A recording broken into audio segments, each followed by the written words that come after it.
नमस्कार, PSC third year में आज हम आपको ग्रीन हाउस इफेक्ट के दुष्प्रभाव के बारे में विस्तार से चर्चा करेंगे। इसके दुष्प्रभाव में ये 5 प्रकार के दुष्प्रभाव को प्रदर्शित किया है। इन बिंदुओं के आधार पर ताप में वृद्धि, वर्षा में वृद्धि, ध्रुवों की बर्फ पर खाद्यान्न उत्पादन और जल स्तर में वृद्धि। ये 5 इसके तापक्रम में वृद्धि धरती को गरमाने से जो भी विनाशकारी जलवायु परिवर्तन होंगे, वे तो स्थानीय भौगोलिक परिस्थितियों जैसे झीलों, पर्वतमाला आदि निर्माण करेंगे तथा इसकी वजह से उनके बारे में कभी निश्चित भविष्यवाणी करना मुश्किल है, तथापि उनके निम्नलिखित परिणाम अपरिहार्य होंगे। अफ्रीकी में रेगिस्तानी इलाकों में फैलाव, तटवर्ती इलाकों में भारी वर्षा होगी, बाढ़ बाढ़ें आएंगी और औसतन वर्षा वाले क्षेत्रों में सूखेगी। भूमि वाले क्षेत्रों में इलाकों भीषण गर्मी, अंटार्कटिक क्षेत्रों में सर्दियों के अधिकतम तापमान, सूर्य तथा पूर्वी एशिया में मानसून से गर्मी की अतिवृष्टि और कटिबंधीय तूफानों के कारण लंबे तथा उष्ण सूखों सहित कई प्रकार की उम्र मौसमी घटनाएं।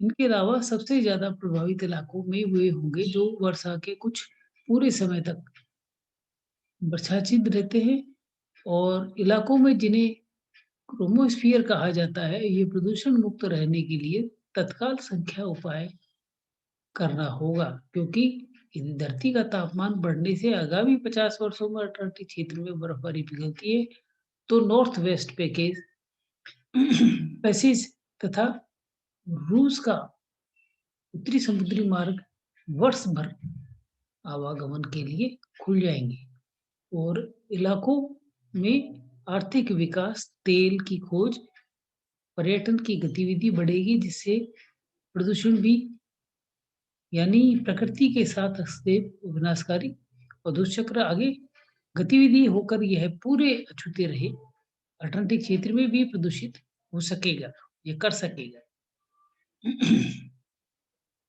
तापमान वृद्धि में पूर्वानुमान सचमुच ही चिंता का विषय, यह भय उत्पन्न करने वाला है। अगर वर्तमान पद्धति प्रवृत्ति जारी रहती है तो सन 2100 तक तापमान में 1.8 से लेकर 6.3 तक डिग्री सेंटीग्रेड तक की बढ़ोतरी हो जाएगी, जिससे अधिकांश बाढ़, सूखा, चक्रवात, दावाग्नि और महामारियों का एक ऐसा सिलसिला शुरू हो जाएगा जो मानवता के लिए तबाह करने वाला होगा। वर्षा में वृद्धि, ताप बढ़ने से पृथ्वी पर अनेकों होने वाली वर्षा काफी प्रभावित होती है। एक तो पहले वर्षा के फलस्वरूप में परिवर्तन आएगा और दूसरे इन सब के ऊपर वर्षा में लगभग 7% तक की होगी। हरित हरित गृह प्रभाव दक्षिणी ध्रुव की तुलना में उत्तरी ध्रुव की और अधिक विस्तार करेगा। जो कुछ क्षेत्र में जो आज बिल्कुल ही शुष्क है, वो उनके हरे-भरे हो जाने की संभावना है, लेकिन दूसरी ओर सहारा डेजर्ट जैसे इलाकों में उत्तरी और फैलने का भय है। लेकिन कृषि क्षेत्र में इनके विपरीत प्रभाव भी हो सकते हैं।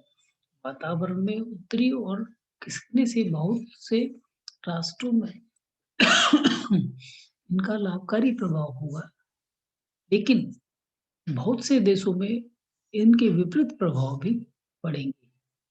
भारत में इनके विपरीत प्रभाव पड़ने की संभावना अधिक है। भारत में वर्षा की अधिक संभावना होगी, लेकिन इनके पड़ोसी जैसे देशों में पाकिस्तान, बांग्लादेश में वर्षायत कम हो जाएगा।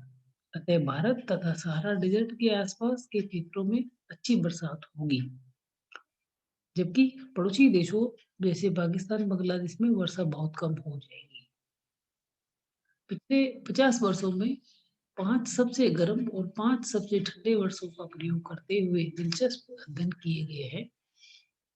यह पाया गया है कि अमेरिका में अधिक भाग में, यूरोप में, यूएसआर में अधिकतर भागों में घनीभूति कारण कंडेंसेशन काफ़ी कम था, जबकि भारत में और पश्चिमी एशिया में कंडेंसेशन बहुत अधिक था।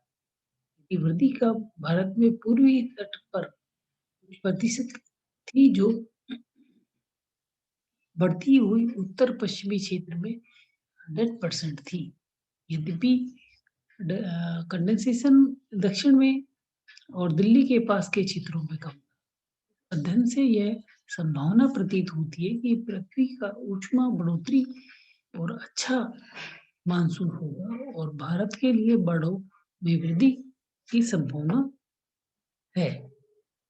खाद्यान्न का उत्पादन अफ्रीका के कुछ देशों में, अरब देशों में भी अधिक वर्षा होने के कारण खाद्यान्न उत्पन्न करने की संभावना है।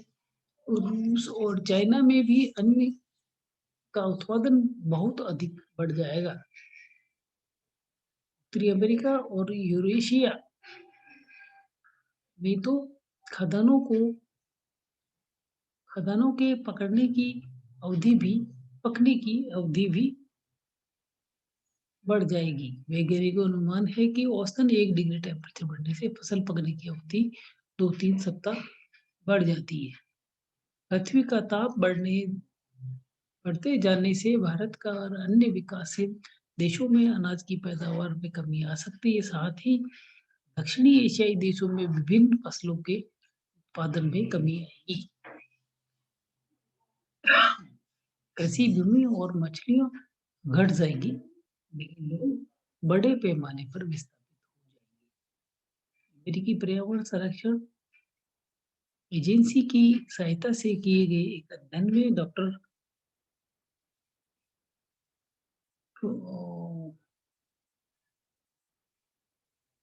क्रुइजिंग ने लिखा है कि भारत पर इसका असर निश्चित तौर पर नकारात्मक है, क्योंकि रोसिंजिंग ने बताया कि पृथ्वी पर वायुमंडल का अध्ययन करने वाली गोसाई गोडाई इंस्टीट्यूट्स के अनुसार भारत में खाद्यान्न उत्पादन 10 से 20% कमी आ सकती है, जबकि कनाडा, ऑस्ट्रेलिया, अमेरिका, पूर्वी सोवियत रूस के देशों में अनाज की पैदावार में 20 से 30% वृद्धि होगी। जलवायु के बदलाव के असर के बारे में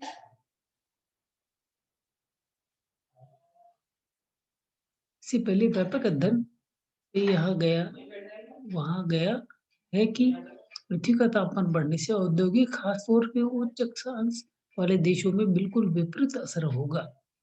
वहाँ अनाज की उत्पादन बढ़ जाएगा। पृथ्वी का ताप बढ़ने से वो उपचार के लिए 1992 की अवधि की राष्ट्रीय संधि पर हस्ताक्षर करने वाले 15 देशों की जिनेवा में होने वाली बैठक में 1 सप्ताह पहले रिपोर्ट आई है। अध्ययन अध्ययन में 18 देशों का खाद्यान्न उत्पादन के लिए आंकड़े शामिल किए गए हैं, जिनसे 12 विकासशील देश हैं। डॉक्टर रोसेनजिंग ने अनुसार भारत में मामलों में गेहूं की फसल का अध्ययन किया गया और इसी से निष्कर्ष निकाला गया। उन्होंने कहा कि भविष्य में सभी फसलों और का अध्ययन किया जाएगा और अधिक सटीक नतीजे निकाले जा सकते हैं। ध्रुवों पर बर्फ औसतन ताप बढ़ने से ध्रुवों पर बर्फ पिघलने लगेगी, क्योंकि ध्रुवों का तापक्रम 4.5 से लेकर 7 डिग्री तक बढ़ने की उम्मीद है। इसलिए वैज्ञानिकों का अनुमान है कि कुछ सदियों बाद ध्रुवों पर बिल्कुल बर्फ नहीं रहेगी। इसके भयानक परिणाम 5 डिग्री टेम्परेचर बढ़ने से अंटार्कटिक सागर की सारी बर्फ गर्मियों में पिघल जाएगी। साथ ही ग्रीनलैंड की बर्फ भी धीरे-धीरे पिघल जाएगी। इसके अतिरिक्त अंटार्कटिका की बर्फ धीरे-धीरे पिघलकर समुद्र में आ जाएगी, जिससे अगले 100 वर्षों में पूरी बर्फ पिघल जाएगी। जल स्तर में वृद्धि वायुमंडल परिवर्तनों के आखिरी खतरे कौन से हैं? इससे पहले भी जो ध्रुवीय क्षेत्रों में वर्षा धरती के तापमान में होने वाली वृद्धि के कारण पिघलेगी। इससे समुद्र का स्तर ऊंचा हो जाएगा। तलवटी इलाकों में रहने वाले लाखों लोगों की जिंदगी और आजीविका खतरे में पड़ जाएगी।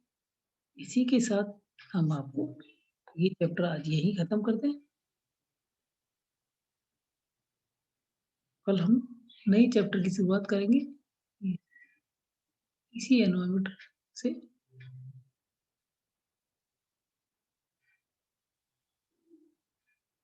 धन्यवाद।